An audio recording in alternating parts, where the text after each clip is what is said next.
स्वागत है हमारे चैनल पर। और आज की बड़ी खबरों में आप देखेंगे कि जब पूरा देश जो है वो 8 जून से हम अनलॉक 1 फेज में हैं, तो स्कूल कब खुलेंगे, जानिए स्कूल कब खुलेंगे। साथ ही साथ अगर आप होटल जाएं तो आप अपने साथ क्या लेकर जाएं ताकि आप किसी मुसीबत में ना पड़े, और वो क्या है जो होटल में सख्ती से करना मना होगा। कहाँ पर बना गर्भवती महिलाओं का क्वारंटीन सेंटर, ये भी जाने। और इस समय कोरोना काल में जब पूरी दुनिया कोरोना से जूझ रही है, तो वो कौन सा देश है जहाँ पर कोई भी पाबंदी नहीं है, ये सब हम जानेंगे आज के वीडियो में।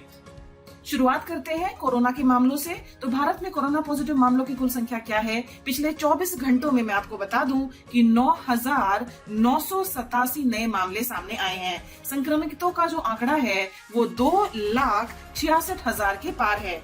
केंद्रीय स्वास्थ्य एवं परिवार कल्याण मंत्रालय की ओर से जारी आंकड़ों के मुताबिक पिछले 24 घंटों में 9,987 नए मामले आए हैं और 226 लोगों की मौत हुई है। इसके बाद देश भर में कोरोना पॉजिटिव मामलों की जो कुल संख्या है वो 2,66,598 हो गई है, जिसमें से कि 1,29,917 मामले जो है वो सक्रिय हैं। 1,29,215 लोग ठीक हो चुके हैं और उन्हें अस्पताल से छुट्टी भी दे दी गई है। और अब तक 7,466 लोग जो हैं वो इस बीमारी के कारण उनकी मृत्यु हो चुकी है। अनलॉक 1 में खुल गया है हमारा पूरा देश, केवल कंटेनमेंट जोन को छोड़कर। 15 अगस्त के बाद ही खुलेंगे स्कूल और कॉलेज। जानिए कि आपको क्या करना है। कोरोना वायरस के चलते लगे लॉकडाउन में तकरीबन 75 दिनों के बाद सोमवार को पूरा देश खुल गया है। जो केंद्रीय गृह मंत्रालय है उसके दिशा निर्देशों के मुताबिक अनलॉक 1 का जो पहला चरण है उसमें देश भर में 8 जून से कंटेनमेंट जोन को छोड़कर सभी धार्मिक स्थल, होटल, रेस्टोरेंट और शॉपिंग मॉल जो है वो शर्तों के साथ खुले। वहीं दूसरे चरण में केंद्रीय मानव संसाधन मंत्री रमेश पोखरियाल निशंक ने स्कूल और कॉलेजों को अगस्त 2020 के बाद खोले जाने की बात कही है। उन्होंने एक साक्षात्कार में ये कहा है कि 15 अगस्त के बाद सभी शैक्षणिक संस्थान खोले जा सकते हैं। तब तक सभी परीक्षाओं के जो नतीजे हैं वो भी घोषित किए जाने की उम्मीद है। और अगर आप होटल या रेस्टोरेंट जा रहे हैं तो जानिए कि आपको वहां जाकर क्या करना है। अभी होटल रेस्टोरेंट खुल गए हैं, लेकिन काफी सारी सख्ती बरती जाएगी और सभी नियमों का आपको पालन करना है। वो नियम क्या है, आइए जानें। कोरोना वायरस के चलते लगे लॉकडाउन में तकरीबन 75 दिनों के बाद सोमवार को पूरा देश खुला है। और यहाँ पर जो होटल, रेस्टोरेंट और शॉपिंग मॉल हैं, उनमें 6 फीट की दूरी, चेहरे पर मास्क, सैनिटाइजेशन और थर्मल स्क्रीनिंग जो है वो अनिवार्य होगी। इन जगहों पर जाने वाले जो लोग हैं, आरोग्य सेतु ऐप साथ रखना होगा। होटल और रेस्टोरेंट मालिकों को आगंतुकों के आधार कार्ड नंबर, पहचान पत्र, मोबाइल नंबर, विदेश यात्रा और बीमारी का ब्यौरा समेत काफी सारी जानकारी लेनी होगी। गेट पर सैनिटाइजर रखना और थर्मल स्क्रीनिंग करना जो है वो अनिवार्य है। बिना लक्षण वाले जो लोग हैं, बिना लक्षण वाले लोग ही केवल होटल में प्रवेश कर सकते हैं। पार्किंग एरिया में भी सामाजिक दूरी का पूरा ध्यान रखना होगा। थूकने पर सख्त मनाही है। भुगतान को डिजिटल मोड में किया जाए और होटल में आने वाले लोगों की वस्तुओं को भी सैनिटाइज करना होगा। होटल कर्मियों को दस्तानों का प्रयोग करना होगा और रेस्टोरेंट में बैठने की क्षमता 50% तक रखनी होगी। रेस्टोरेंट और होटल में डिस्पोजेबल मेन्यू रखने होंगे और कपड़े के नैपकिन के बजाय डिस्पोजेबल नैपकिन का भी इस्तेमाल करना होगा। और जो बच्चों के मनोरंजन वाला हिस्सा है वो फिलहाल बंद रहेगा। लिफ्ट में अधिकतम संख्या तय हो ताकि सामाजिक दूरी का भी पालन हो। तो अगर आप होटल जा रहे हैं, आप इन सभी चीजों का ध्यान जरूर रखें, वरना आपके खिलाफ कार्रवाई हो सकती है। कार्रवाई से जरूर बचें। और आगे के वीडियो में आपको मैं बताऊंगी कि कहां पर महिलाओं के लिए खुला क्वारंटीन सेंटर और कौन सी परीक्षा का परिणाम आया। दोस्तों, इस वीडियो को देखते रहिए और मैं आगे वीडियो में आपको बताऊंगी अगर आप गाड़ी खरीदने की सोच रहे हैं तो आपको वो कौन सी गाड़ी लेनी चाहिए जिस पर की छूट दी जा रही है। दोस्तों, इस वीडियो को बनाने में काफी मेहनत लगती है, तो आगे बढ़ने से पहले मैं आप सभी से दरख्वास्त करूंगी कि वीडियो को आप एक लाइक जरूर दें। खबरों में हम देखेंगे कि वो कौन सा राज्य है जो देगा घर लौटे श्रमिकों को रोजगार, और साथ ही साथ वो अपने श्रमिकों में वहाँ पर स्किल डेवलप करने के लिए क्या करेंगे। तो पहले इस खबर को देख लेते हैं। अंडों से बाहर निकलकर चंबल की गोद में पहुंचे 500 नन्हे घड़ियाल। चंबल नदी में घड़ियालों की हैचिंग शुरू हो गई है। वहाँ के कचियारा, इटावा के कसोवा और खेड़ा अजब सिंह घाट पर जन्म में करीबन 500 घड़ियाल शिशु जो है वो नदी में पहुँच गए हैं। एशिया की सबसे बड़ी घड़ियाल सेंचुरी जो है वो चंबल है और पहले घड़ियालों के अंडे हैचिंग के लिए प्रजनन केंद्र लखनऊ भेजे जाते थे, लेकिन अब करीबन पिछले 10 वर्षों से चंबल नदी में ही प्राकृतिक हैचिंग हो रही है।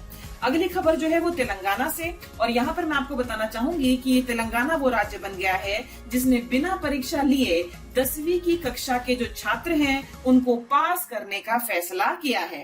तेलंगाना के जो मुख्यमंत्री हैं के चंद्रशेखर राव, उन्होंने सोमवार को कहा कि 10वीं कक्षा के सभी छात्रों को परीक्षा लिए बगैर ही अगली कक्षा में प्रमोट कर दिया जाएगा, क्योंकि कोरोना वायरस महामारी को देखते हुए परीक्षाएं आयोजित करना संभव नहीं होगा। मुख्यमंत्री ने 10वीं कक्षा के सभी छात्रों को आंतरिक आंकलन अंक के आधार पर उन्हें ग्रेड देकर अगली कक्षा में प्रमोट करने का फैसला किया है। राज्य में 10वीं कक्षा के करीब 5,35,000 छात्र हैं और तेलंगाना में 10वीं की परीक्षा 19 मार्च से शुरू हुई थी। आपको बता दूं कि लॉकडाउन से पहले 3 परीक्षाएं आयोजित हो चुकी थी और बाकी को लॉकडाउन के चलते स्थगित कर दिया गया था। इससे पहले राज्य सरकार ने परीक्षा के लिए तारीख की घोषणा की थी। तेलंगाना में 10वीं की परीक्षाएं 8 जून से 5 जुलाई के बीच आयोजित भी की जानी थी, लेकिन मुख्यमंत्री ने कक्षा 10वीं की बची हुई परीक्षाओं को आयोजित करने को लेकर एक रिव्यू मीटिंग ली, जिसमें परीक्षा आयोजित न करने का फैसला लिया गया। इससे पहले तेलंगाना सरकार ने राज्य में पहली से 9वीं कक्षा के जो छात्र हैं उनको बिना परीक्षा लिए ही पास करने का फैसला भी लिया था। आगे वीडियो में हम ये भी आपको बताएंगे कि वो कौन सा राज्य है जहां पर आए 10वीं के नतीजे और किसने बाजी मारी। तो मेरे साथ आप बने रहिए और इस वीडियो को अंत तक जरूर देखें। 7 लाख श्रमिकों को स्वरोजगार योग्य बनाएगा कौशल विकास विभाग। ये खबर है उत्तर प्रदेश से। वहां पर जो कौशल विकास विभाग है उसने वापस आए 7 लाख प्रवासी श्रमिकों का डाटा स्किल मैपिंग के बाद कौशल विकास विभाग के पास पहुंच गया है। कौशल विकास विभाग इन्हें ट्रेनिंग देकर स्वरोजगार के काबिल बनाएगा। ये जो जानकारी है केंद्रीय कौशल विकास मंत्री महेंद्र नाथ पांडे व प्रदेश के कौशल विकास राज्य मंत्री जो हैं कपिल देव अग्रवाल, उन्होंने PhD chamber of commerce and industries के यूपी चैप्टर की ओर से आयोजित वेबिनार में ये जानकारी दी है। तो यूपी एक ऐसा राज्य जो वहां पर स्किल ट्रेनिंग करवाएगा। साथ ही साथ अब कोरोना महामारी का काम धंधे पर और क्या असर पड़ा है हम ये भी देख लेते हैं। 80% लुढ़के हैं फूलों के दाम, और जो 10,000 का बक्सा था जो पहले 10,000 में बिकता था अब उसे किसान केवल 2,000 रुपए में बेचने को मजबूर है।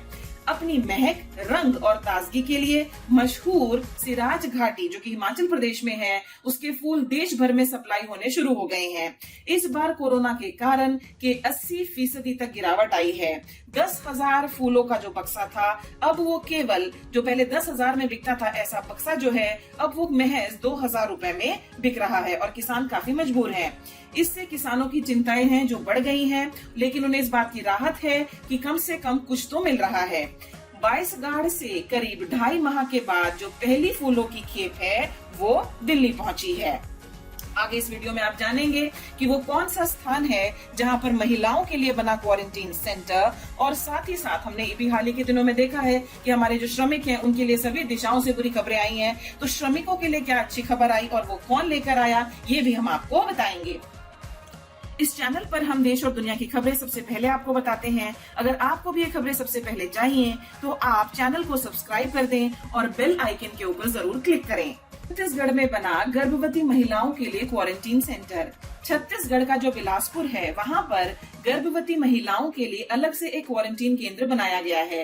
एक अधिकारी ने बताया कि रायपुर से करीब 120 किलोमीटर दूर केसला गांव स्थित सामुदायिक स्वास्थ्य केंद्र में ये सुविधा दी जाएगी। इस केंद्र में अभी 8 गर्भवती महिलाओं को रखा गया है। ये सभी प्रवासी मजदूर हैं और दूसरे राज्यों से आई हैं। मुख्यमंत्री भूपेश बघेल के निर्देश पर गर्भवती महिलाओं, बच्चों और बुजुर्गों को क्वारंटाइन केंद्रों में विशेष सुविधाएं जो है वो दी जा रही हैं।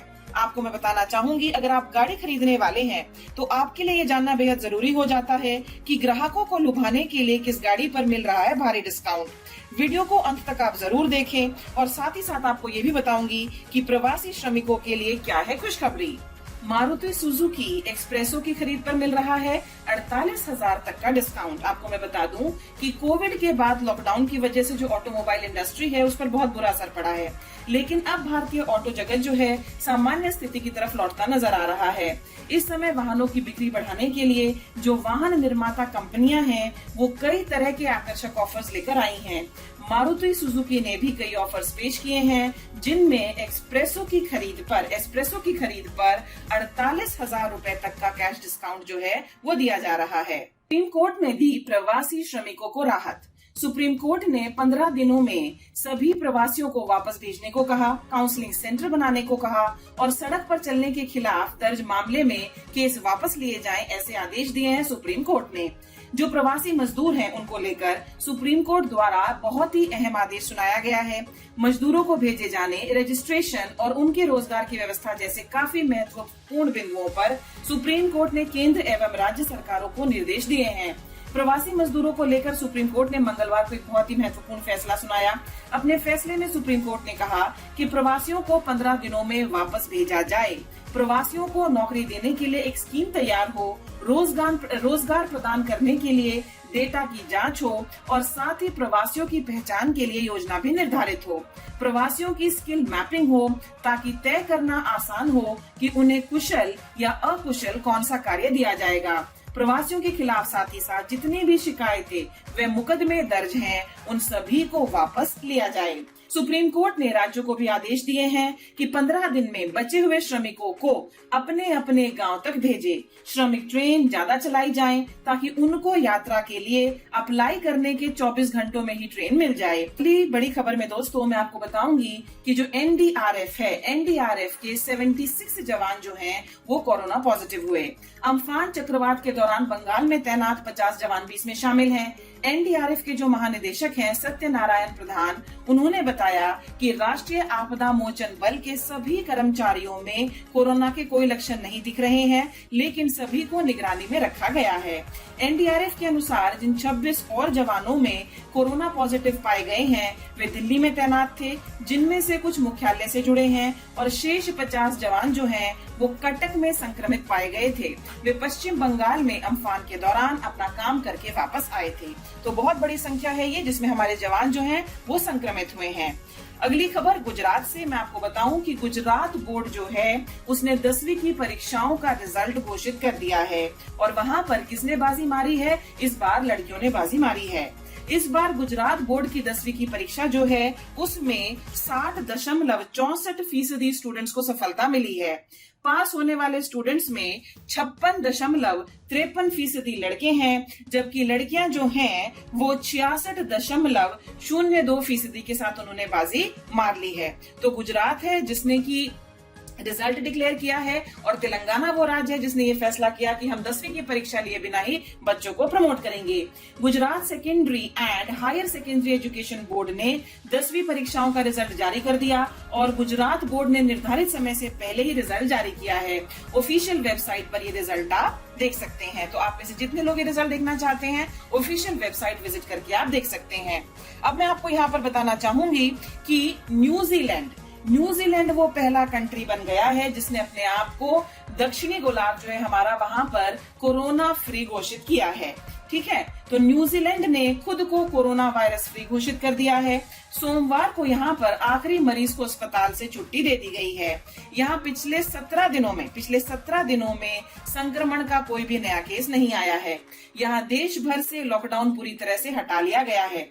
न्यूजीलैंड की जो प्रधानमंत्री हैं उन्होंने इसकी घोषणा करते हुए बताया कि उन्हें इस जानकारी को देते हुए बेहद खुशी हो रही है और उन्होंने साथ ही साथ ये भी कहा कि बॉर्डर पर कंट्रोल अभी रहेगा, लेकिन सोशल डिस्टेंसिंग का नियम हटा लिया जाएगा और लोगों को एक साथ समूह में इकट्ठा होने पर भी कोई रोक नहीं होगी। तो दोस्तों इसी के साथ आज की प्रेजेंटेशन खत्म होती है। मैं आप सभी से कहना चाहूंगी कि आप इस वीडियो को ज्यादा से ज्यादा संख्या में शेयर करें और चैनल को सब्सक्राइब करना न भूलें। वीडियो देखने के लिए आपका बहुत बहुत धन्यवाद। कल फिर आपसे मुलाकात होगी। Bye bye, all the best.